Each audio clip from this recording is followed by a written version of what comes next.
नमस्कार दोस्तों। आज दशहरा है। सबसे पहले तो दशहरे की इस पावन त्यौहार पर सबको बहुत बहुत बहुत बधाई। जैसा हम सब जानते हैं कि दशहरे का त्यौहार आदिकाल से हम मनाते चले आए हैं। हमारी परंपरा है कि हम दशहरे के त्यौहार को मनाते हैं। और मनाते कब हैं? पहले नौ दुर्गों का त्यौहार आता है, नवरात्रे मनाते हैं, उसके बाद में दशहरे का त्यौहार मनाया जाता है। दशहरे का जो त्यौहार है, इसके माने हमको बहुत सारे बताए गए कि ये अच्छाई की बुराई पर विजय होती है। जो अच्छी चीज़ है वो जीत जाती है और बुराई हार जाती है। आज हम इस विषय को समझेंगे, कैसे बुराई हारती है, कैसे रावण का दहन होता है, इसका क्या वास्तविक मतलब है, क्या इसका आध्यात्मिक मतलब है। तो सबसे पहले हम शुरुआत करते हैं पौराणिक कथा से कि जैसा हम जानते हैं कि पौराणिक कथाओं के अंदर हम सबको बताया गया है कि महिषासुर एक असुर हुआ था, उसको मारने के लिए आदिशक्ति प्रकट हुई थी।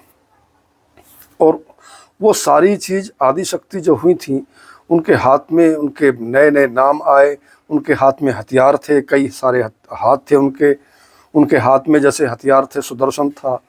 इन सारे सिंबॉलिक चीज़ें हैं।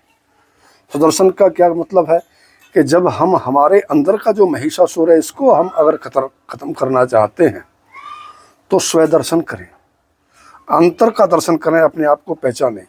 उनके हाथ में त्रिशूल होता है। त्रिशूल जो त्रैगुणात्मक जो प्रकृति है, उसको कंट्रोल करने की ताकत उस ताकत में होती है। उनको त्रिशूल इस करके बताया गया। उनके हाथ में शंख होता है, शंख ताकि वो तत्व ज्ञान को बताए, जो असली ज्ञान है, ज्ञान ध्यान धुन, उसको प्रकट करता है। उनके हाथ में तलवार होती है। तलवार का मतलब होता है कि हमारी जो आशा मनसा है, ये जो हमको परेशान करे रहती हैं, इनको कंट्रोल किया जा सकता है तलवार के द्वारा। उनके हाथ में धनुष बाण है। धनुष बाण का मतलब जो हमारा लक्ष्य है, जो जीवन का हम लक्ष्य लेकर चलें, उस पर हम केंद्रित रहें, हमारा निशाना, हमारा लक्ष्य लगातार एक बना रहे। उनके हाथ में गदा होती है। गदा का मतलब है कि गदा माया को काबू कर ले, जो ताकतवर माया उसको काबू करती है। ये सिंबॉलिक चीज़ें हैं। उनके हाथ में कमल पुष्प है। कमल पुष्प का मतलब है कि हमारा जो हृदय कमल है, ये आज उल्टा है। इसको आंतरिक अपनी भक्ति के द्वारा हम इसको पलटकर ऊपर की तरफ कर दें, ये हमारा हृदय कमल खिल उठता है। इसका भाव ये है। वो जो देवी माता थी, उनके कई सारे नामों को हम जानते हैं। उनको कई नामों से पुकारा गया। ये भी नाम भी उनके सारे सिंबॉलिक है, प्रतीकात्मकता है उनके नाम के अंदर। जैसे उनको दुर्गा कहा गया। दुर्गा यानी कि जो हमारे अपने दुर्गुणों को काबू कर ले, वो दुर्गा है। काली कहा गया। काली का मतलब है जो विशाल परिस्थिति है। कोई विकराल विशाल परिस्थिति का अगर हम सामना कर पाते हैं तो वो हमारी काली ताकत होती है। उसको उमा कहा गया, जिसकी भक्ति करने से हमारे अंदर उमंग पैदा हो जाए, वो उमा है। उसको वैष्णो देवी कहा गया, वैष्णो कहा गया। वैष्णो का मतलब जो विषयों विकारों पर, विषयों पर काबू कर ले, जो भक्ति हमारे विषयों पर काबू कर ले, उसको वैष्णो कहा गया है, उसी के नाम। उसको संतोषी कहा गया, यानी कि जो जीवन में हमारे लोभ जो हमको परेशान करे बैठता, उस लोभ को कंट्रोल कर कर जो हमारे अंदर संतोष की भावना पैदा कर दे, उसको संतोषी माँ कहते हैं। लक्ष्मी कहा गया। क्यों कहा गया? क्योंकि वो ज्ञान की गुण रूपी है। वो ज्ञान हमको देती है। वो ऐसा धन देती है जो धन इस दुनिया में नहीं है, जिस धन को लेकर फिर किसी धन की भूख हमारे अंदर नहीं रहती। वो ऐसा धन देती है, इस करके उसको लक्ष्मी कहा गया। उसको सरस्वती भी कहा गया, सरस्वती माँ। उसके हाथ में वीणा होती है, यानी कि जो ज्ञान की वीणा है, जो वो ताकत जो धुर से चली आ रही है, उस ताकत को, ज्ञान की वीणा को अगर हम सुनते हैं, उसकी आवाज़ को, उसकी शब्द को जब हम सुनते हैं, तब हमारे अंदर ज्ञान प्रकट होता है, जिसको हम सच्चा ज्ञान कहते हैं। ये सारी चीज़ें सिंबॉलिक हैं। और हम दोस्तों, जैसा हम जानते हैं, इस करके ये नवरात्रि या नौ दुर्गे मनाते हैं। हम कब मनाते हैं नौ दुर्गे? हम केवल साल में 2 बार मनाते हैं। लेकिन आज हम जो विचार करने जा रहे हैं वो 2 बार नहीं, मैं कहता हूँ कि रोज़ाना हमको 2 बार ये नौ दुर्गे मनाने, विजयदशमी मनानी है। लेकिन कैसे मनाने हैं? इसमें ना कोई खर्चा होता है, ना कोई पैसा लगता है। ये ऐसा उपाय है, इसमें कोई कष्ट करने की ज़रूरत नहीं है।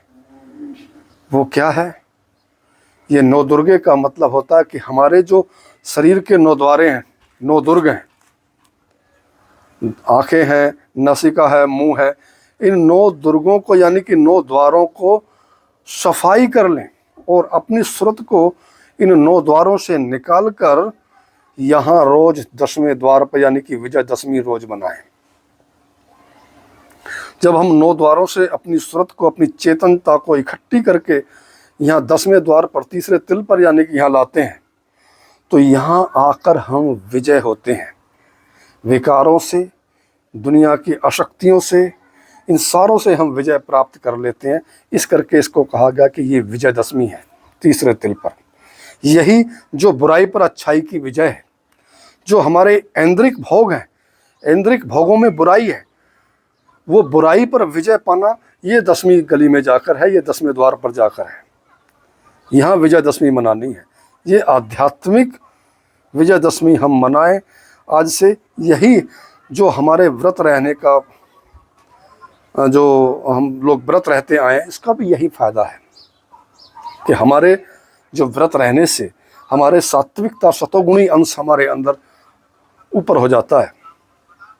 रजो और तमो नीचे दब जाते हैं।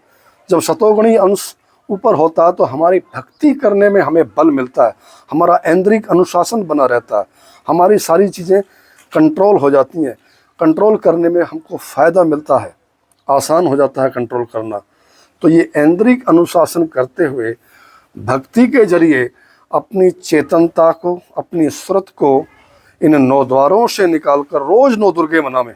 रोज़ सुबह को भी और शाम को भी, ये दोनों टाइम, सुबह को भी शाम को भी 9 दुर्गे मनाएं और रोज़ विजयदशमी यानी कि 9 द्वारे खाली कर तीसरे तिल पर अपनी सूरत को इकट्ठा करें। ये सही मायने में 2 बार हम रोज़ सुबह और शाम करेंगे तो साल में 2 बार नहीं बल्कि रोज़ करना है। यही इस विजयदशमी और हमारे 9 दुर्गे मनाने का सच्चा फ़ायदा है। मैं फिर ऐसे ही किसी त्यौहार और टॉपिक पर एक दूसरी वीडियो लेकर आऊँगा। तब तक के लिए नमस्कार, धन्यवाद।